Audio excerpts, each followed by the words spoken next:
Que a graça do Senhor esteja sobre sua vida.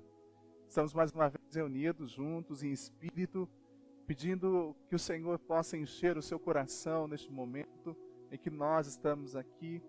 E você que está assistindo, Deus realmente possa falar ao seu coração nesta manhã. E tenho visto nesse tempo que a gente tem aprendido muitas coisas com essa situação. Eu creio que a primeira lição que a gente tem aprendido é restaurar o culto doméstico nos nossos lares. Quantas famílias tiveram a restauração desse culto? Quantas famílias, por causa desse tempo de quarentena, fizeram esse culto doméstico, começaram esse culto na sua casa? A segunda lição é que fez com que a gente pudesse parar, estar como família. E também entendermos o quanto que é importante a nossa casa e a nossa família. Isso traz para nós. E é exatamente isso que eu gostaria de falar nesta manhã. Exatamente sobre o tema família. O quanto que família é importante para nós. Quando eu falo família, eu estou falando da família nuclear. A família que você vive nesse momento. A família que você está junto. Não os seus familiares. E gosto sempre de lembrar que família nasceu, em primeiro lugar, no coração de Deus. Foi a primeira instituição que Deus criou. E isso com certeza é para ser bênção, para ser algo que traga sempre mais amor a cada um de nós. Deus criou a família com esse propósito. E também Deus criou a igreja. Se você prestar atenção, essas foram as únicas duas instituições que Deus criou. Como essas duas instituições são atacadas nos nossos dias. A família foi totalmente deteriorada no nosso tempo. E agora há um resgate, pela graça de Deus, dos valores familiares no nosso país. Mas também a igreja tem sido muito atacada. E, se nós olharmos daqui para frente, segundo as profecias, será mais atacada ainda. Mas nós precisamos então cuidar da nossa casa. E esse tempo que nós estamos vivendo serve exatamente para isso. Que nós possamos fazer da nossa casa um lugar que traga vida, como Deus planejou. Quero falar que não existe família perfeita. Não existe nenhuma família perfeita, e você pode ver isso até nos registros das famílias da Palavra de Deus. Que todas as famílias enfrentam uma dificuldade, enfrentam um problema, têm o seu defeito. Mas o que nós podemos fazer é fazer da nossa família um lugar saudável. Essa é a vontade de Deus para a nossa casa. E quando eu penso então sobre um texto da palavra que possa nos ensinar acerca disso, eu penso logo em Efésios capítulo 5. Efésios capítulo 5 traz para nós lições muito preciosas que vão nos ajudar a fazer com que nossa família seja uma família saudável, seja uma família como Deus planejou. E então há para nós lições preciosas. Antes, eu gostaria de falar de alguns obstáculos que a nossa família do nosso tempo apresenta. Algumas dificuldades que as famílias no mundo inteiro têm apresentado. A primeira dificuldade e a primeira característica das famílias do nosso tempo é que há uma eliminação do papel do pai. Uma eliminação pelo tempo que nós vivemos, que é completamente diferente do tempo patriarcal. E não quero dizer com isso que o pai deve ser responsável por tudo, o pai deve responder todas as coisas como era antigamente, porque isso não trazia dignidade e valor às mulheres, às crianças, porque o pai era o centro de tudo. Mas, em contrapartida, há de se prestar atenção que uma transformação da nossa sociedade, trazendo de volta o valor e o papel da mulher, algo que Cristo faz, e o cristianismo não é uma religião que coloca a mulher para baixo. O cristianismo é uma religião que traz a dignidade da mulher e coloca a mulher exatamente como alguém que Deus fez. Deus fez alguém com as mesmas capacidades do homem, mas com essa transformação, muitos homens não têm se adaptado a essa transformação da sociedade. E com isso, eles acabaram deixando a sua função enquanto homem, enquanto pai, totalmente de lado, e as mulheres, pela ausência da responsabilidade masculina, as mulheres têm assumido esse papel. E com isso, há um outro problema na família, que é o quê? São papéis mal definidos.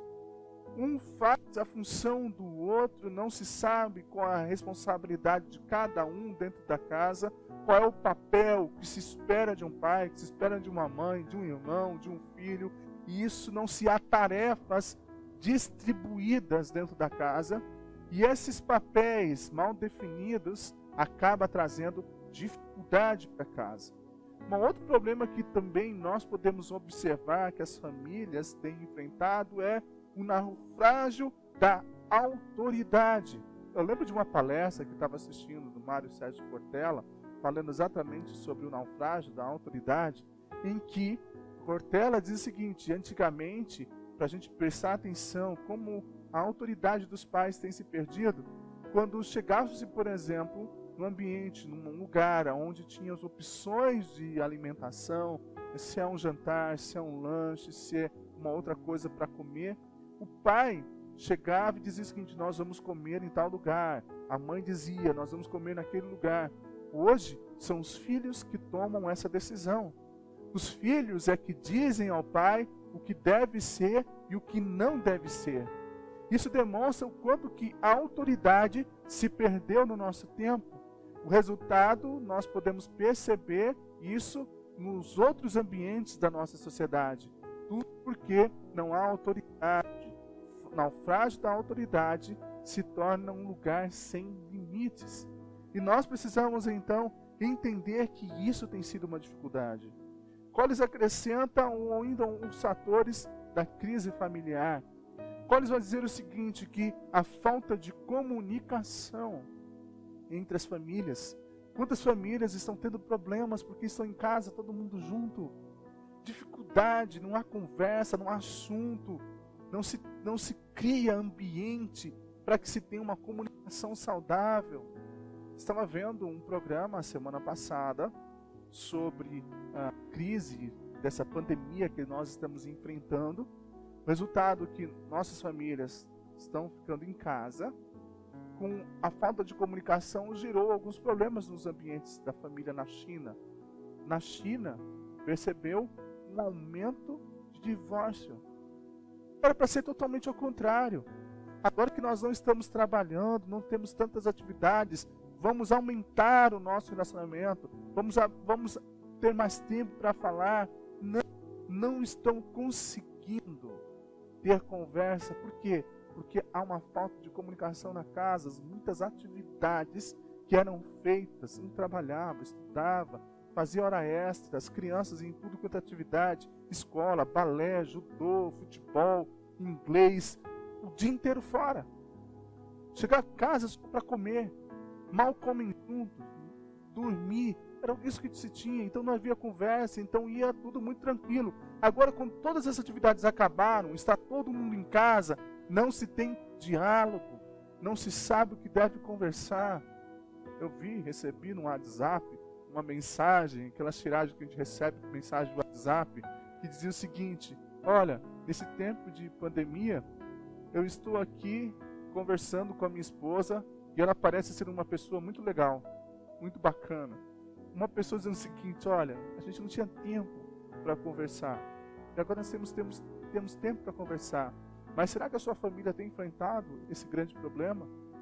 Não tem se adaptado e não há comunicação no ambiente da casa? Isso é uma observação que precisa ser levada em conta, porque isso tem levado as famílias à crise. E esse tempo tem servido para nós para observar os nossos relacionamentos.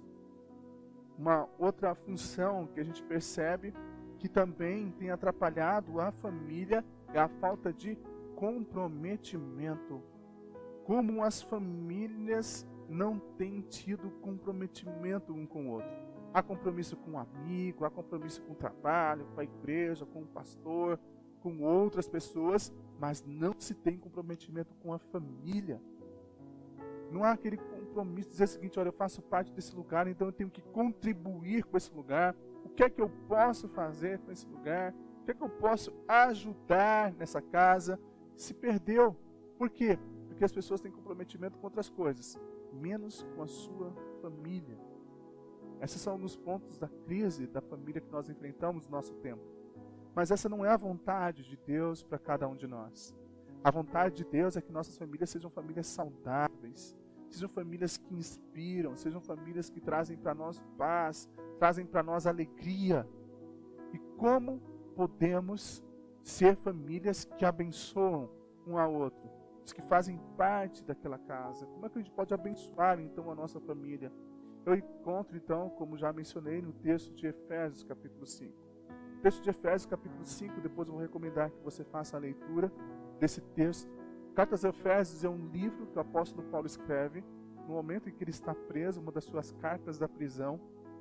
E especificamente essa carta de Efésios, ele traz lições práticas de como podemos viver dignamente com a vocação que nós somos chamados. Como que nós podemos viver como cristão no ambiente familiar. E ele então fala isso no capítulo 5, uma parte do capítulo 5 e o início do capítulo 6, ele nos ensina como podemos viver em família, e esse texto para nós vai trazer lições preciosas, pelas quais a gente vai poder fazer com que a nossa família seja cada vez mais saudável e seja um ambiente onde todas as pessoas sintam-se valorizadas e amadas. A primeira dica que o apóstolo Paulo nos dá está logo no versículo 17. Ele diz assim no versículo 17: por essa razão, não sejam insensatos, mas procurem compreender qual é a vontade de Deus. O apóstolo Paulo está dizendo nesse texto o seguinte: olha, não seja uma pessoa que não sabe o que está acontecendo, que não sabe o que fazer, mas procure conhecer a vontade de Deus. Para nossa família, isso serve para quê? Coloque Deus no centro da sua casa. Que Deus seja o centro do seu lar.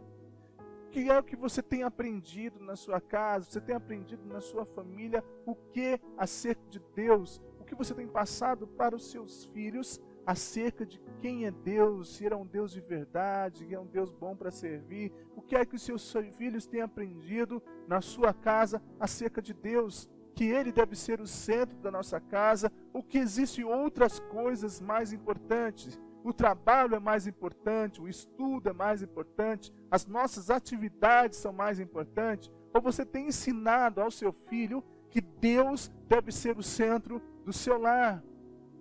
Nós precisamos o tempo inteiro ensinar aos nossos filhos que Deus é o mais importante na nossa casa. Essa semana, estava conversando com a Sofia no nosso culto doméstico em casa e falando exatamente para ela: filha, Deus deve ser mais importante na sua vida do que qualquer outra coisa que você queira. Estávamos ensinando já para ela que Deus é o mais importante na nossa casa, que tudo que nós temos, tudo que recebemos, somos gratos a Deus pelo aquilo que Deus tem colocado em nossas mãos, pela família que a gente tem, pelas oportunidades que Deus tem nos dado, e temos falado para ela que, filha, tudo isso é Deus que tem nos concedido, é Deus que tem nos dado saúde. Por isso, uma das razões pelas quais a gente tem que colocar que Deus é o centro da nossa vida, filha, é porque Ele é um Deus doador para nós. E esse é o motivo, de vários outros motivos que você pode ter, de Deus ser o primeiro na sua vida. E a gente falando para ela, e você tem falado isso para o seu filho. Quando você fala para o seu filho o que é mais importante na vida dele, o que é que você diz para ele? Se você não sabe o que você tem dito, pergunte para ele. Pergunte para ele: filho, qual é a lição que eu tenho dado para você de mais importante? Ele vai dizer com certeza tudo aquilo que você falou. E será que naquilo que você falou, ele entendeu que Deus é o centro da casa? Deus deve ser o centro da família de cada um de nós. Deus deve ser o centro do seu lar. Não deve existir outro que seja o centro da sua casa, a não ser Deus. Olha o que diz o Salmo, capítulo 127, o versículo 1. O Salmo, capítulo 127, é um capítulo que fala acerca da família, acerca do centro da família. E esse texto diz assim: se o Senhor não edificar a casa, em vão trabalham os que a edificam. Se o Senhor não guardar a cidade, em vão vigia a sentinela.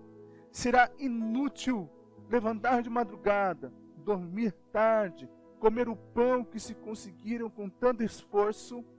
Aos seus amados Ele dá enquanto dormem. Se o Senhor não for o centro da sua casa, não adianta nada você acordar cedo todas as manhãs para sair para trabalhar. Se o Senhor não for o centro da sua casa, não adianta nada você ter cerca elétrica, câmeras pelas quais você acompanha de qualquer lugar do mundo. Se o Senhor não for o centro da sua casa, não adianta nada você olhar para a sua mesa e dizer o seguinte: olha, não nos falta nada, temos tudo para comer o que você quiser, a roupa que você quiser vestir, viagens que você quiser fazer. Não adianta nada se não for o Senhor que protege a sua casa. Não adianta nada se não for o Senhor o centro da sua família.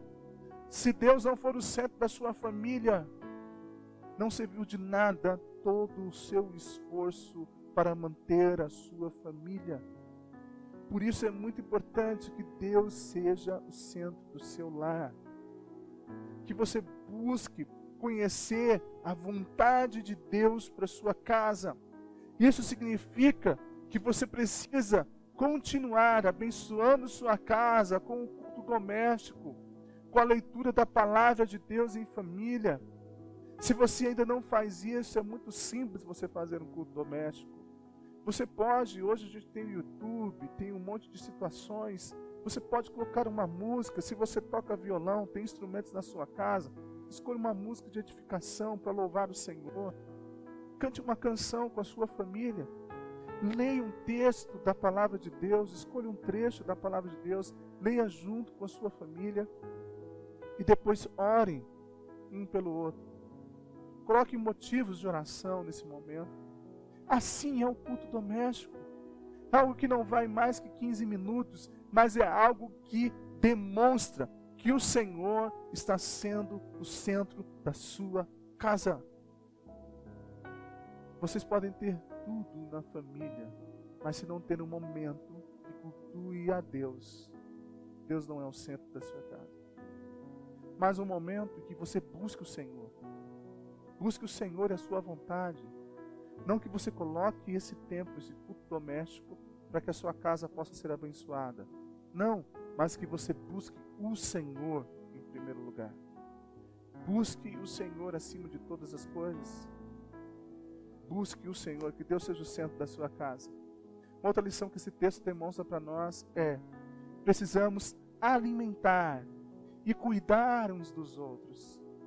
Sabe, um ambiente de amor, de paz. Precisamos fazer para os nossos de casa. Olha o que o texto diz de Efésios capítulo 5, versículo 29. E vai dizer assim: porque ninguém jamais odiou o seu próprio corpo. Ao contrário, o alimenta e cuida dele, como também Cristo faz com a igreja. Sabe, cuidar um do outro, procurar atender a necessidade um do outro, sabe, dar oportunidade de crescimento um para o outro, ter ser um momento de apoio.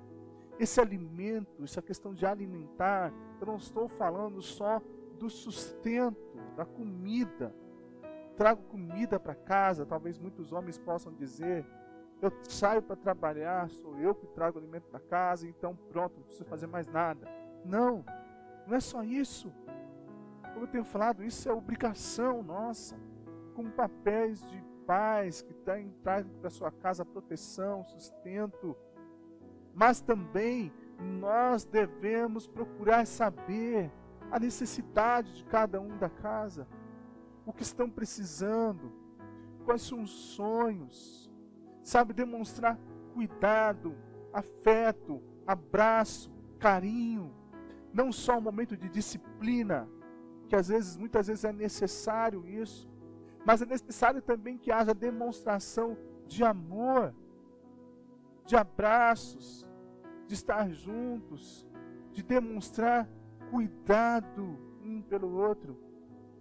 Mas nós cuidamos muitas vezes de muitas coisas, cuidamos do nosso trabalho, cuidamos até de outras pessoas, muito mais do que cuidamos das nossas próprias pessoas, da nossa própria família. Existem aqueles que estão mais preocupados com as pessoas que estão lá na África, lá na Ásia, mas não tem nenhuma preocupação com os que são da sua casa. Não tem nenhum envolvimento emocional com os da sua casa. E olha o que diz a palavra de Deus também acerca disso. Primeira carta de Timóteo, capítulo 5, o versículo 8, o apóstolo Paulo escreve assim ao jovem pastor Timóteo: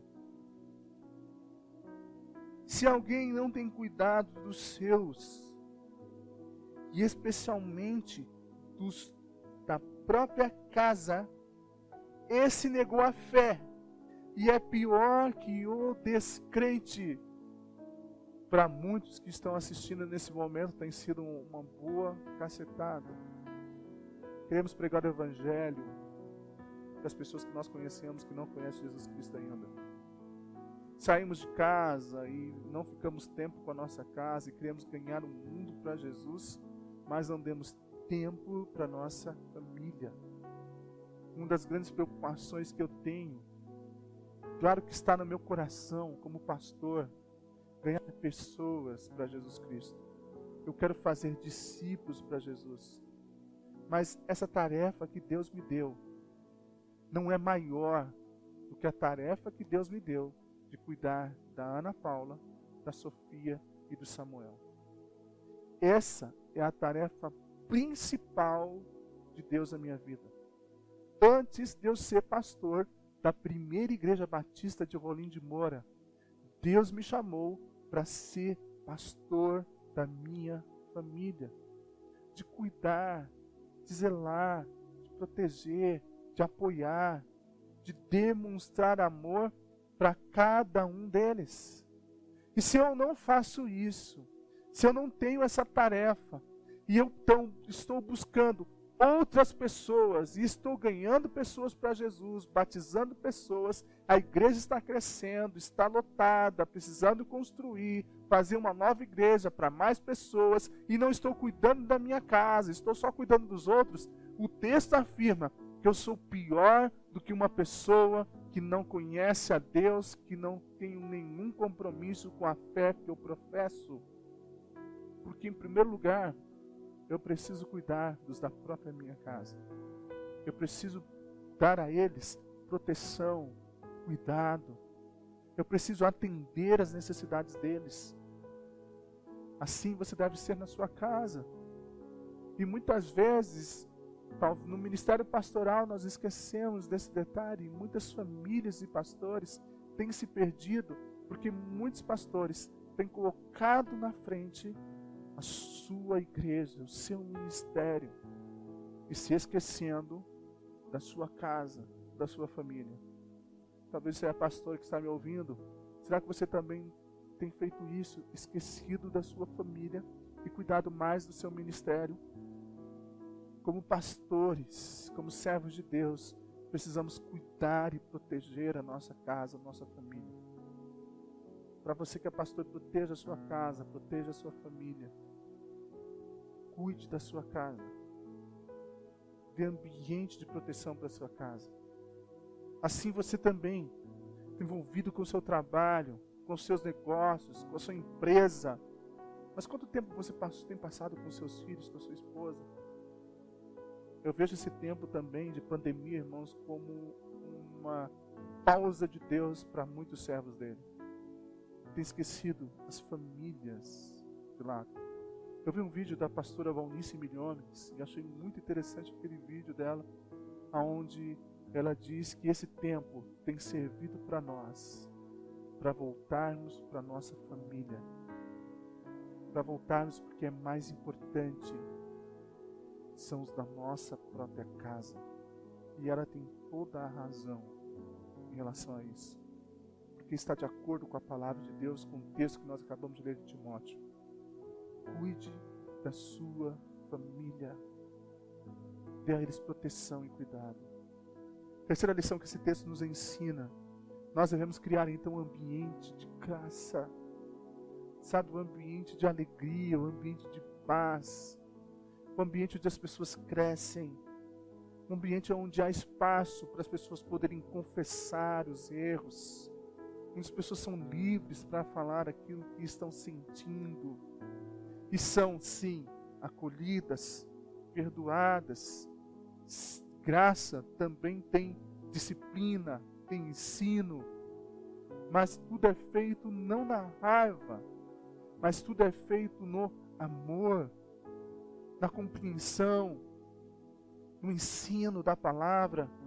Precisamos criar em nós esse ambiente de graça. Olha o que diz o texto de Efésios, no versículo 21. Sujeitem-se uns aos outros no temor de Cristo.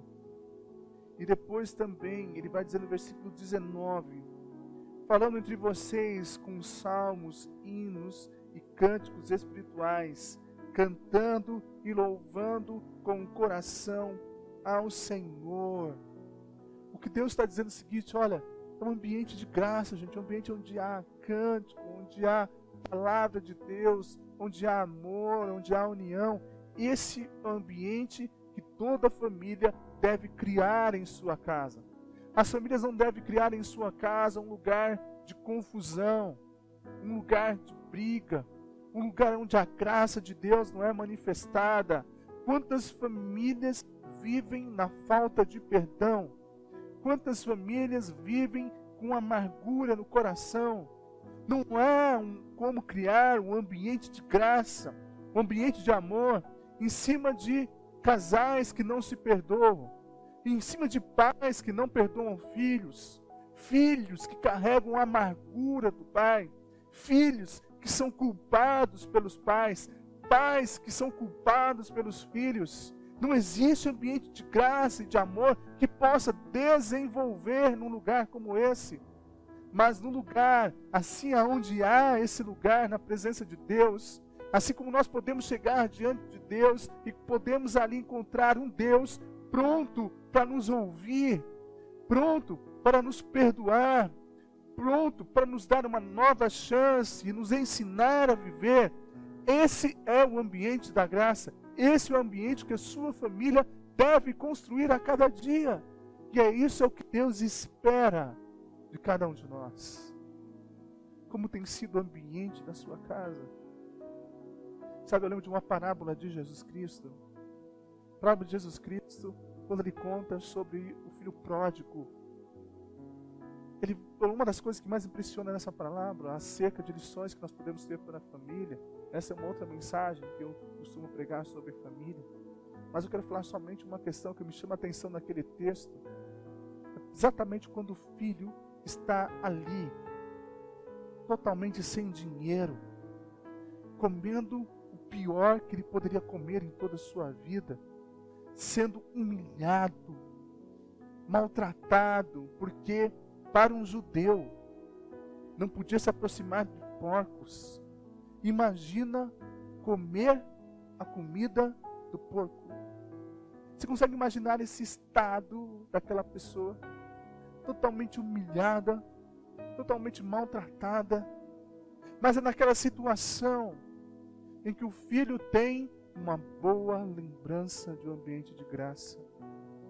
Naquele texto diz: quantos empregados do meu pai têm abundância de pão, e eu aqui pereço de fome.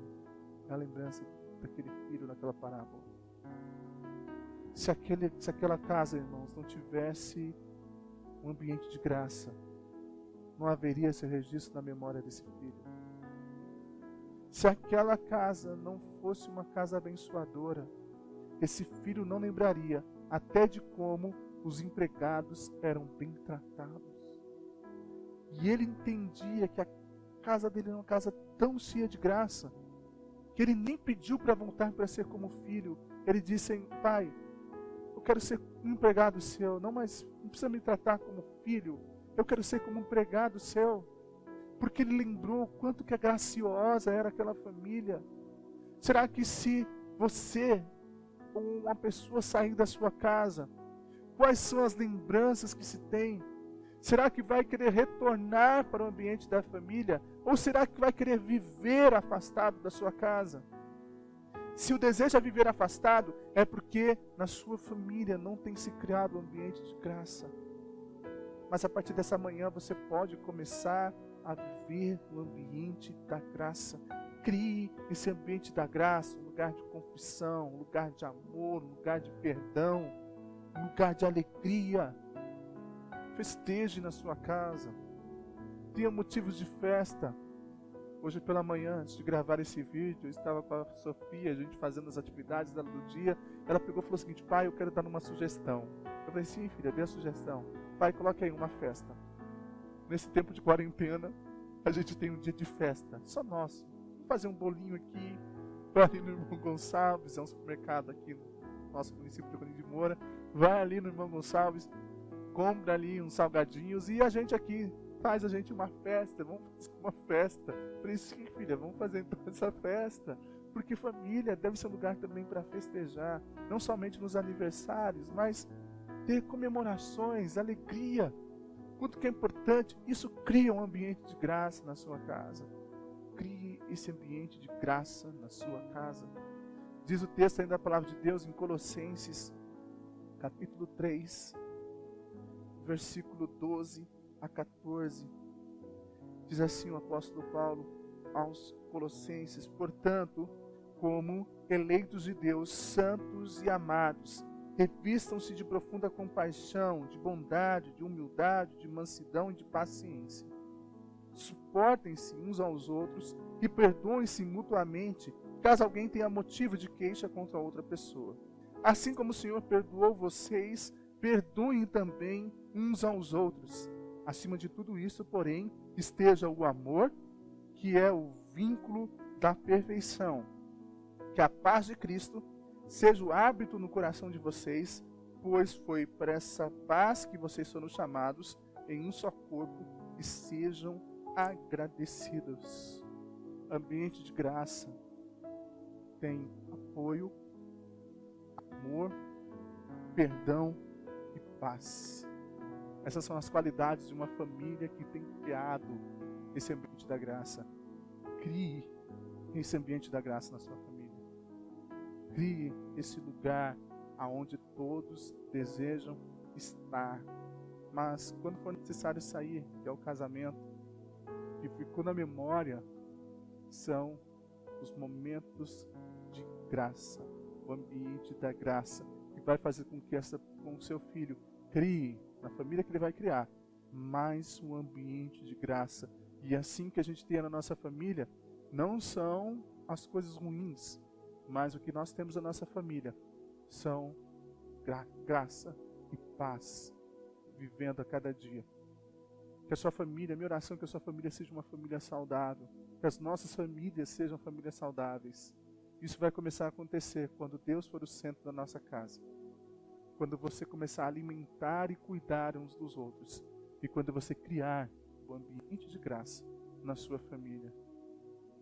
Eu gostaria de orar com você, mas antes de encerrar esse nosso culto dessa manhã, a nossa transmissão, eu gostaria de continuar avisando você. Vai aparecer aqui na nossa descrição, onde você pode contribuir com o seu dízimo e a sua oferta, já que esse momento, depois da mensagem, no culto da manhã, nós temos como tradição na nossa igreja, sempre fazemos esse momento de adoração a Deus, que é entregar o nosso dízimo e a nossa oferta. Então na descrição você vai ver aí o número das nossas contas, você pode contribuir com o dízimo e com as ofertas.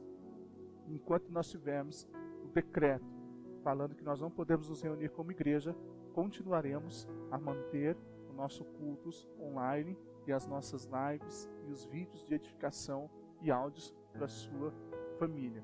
E assim você continuar sendo edificado e nós estarmos juntos novamente como igreja.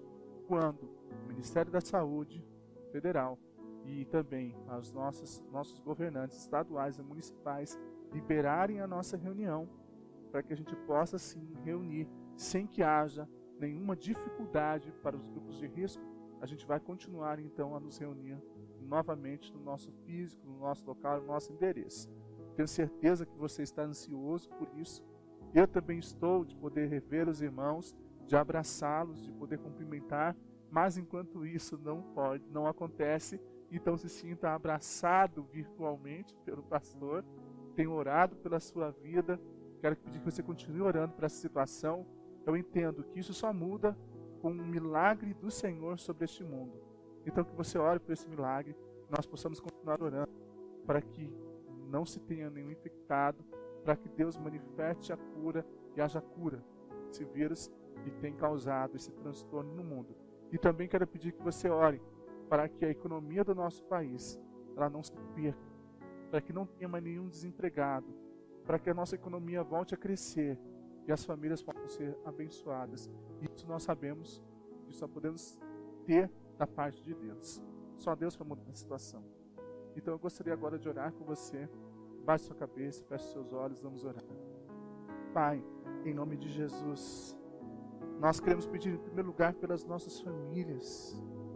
Ó Deus, quantas famílias estavam perdidas. Mas esse tempo, ó Deus, tem servido para colocar em ordem as famílias. Para trazer, ó Deus, aquilo que o Senhor planejou para nós desde o início. Que a nossa família fosse um ambiente de saúde para cada pessoa. Que pudesse trazer amor, proteção. Pudesse ter o ensino da sua palavra.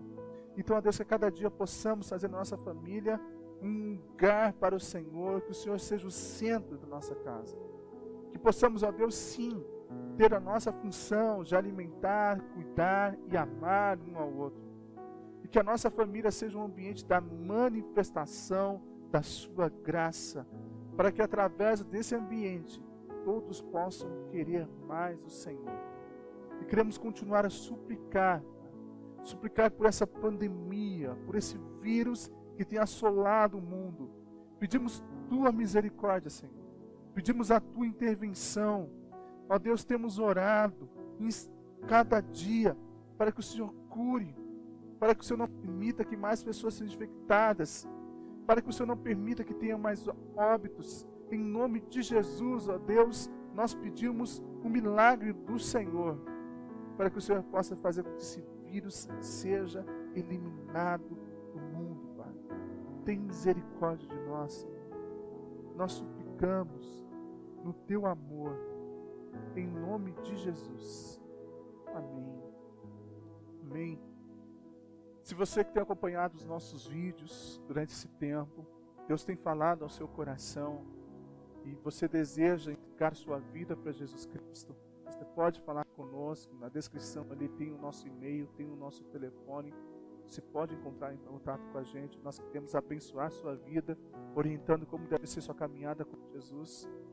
Mas se você já tinha Jesus no coração, mas a sua vida estava afastada, você não estava com tanto compromisso com o Senhor, e o seu desejo é retornar aos caminhos do Senhor, entre em contato conosco. Nós queremos abençoar a sua vida, nós queremos dar a você a orientação da palavra de Deus, de como você pode viver os propósitos de Deus aqui na terra.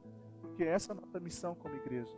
A primeira igreja batista de Rolim de Moura existe para que você possa conhecer os propósitos de Deus, ser um discípulo dele e viver esses propósitos a cada dia.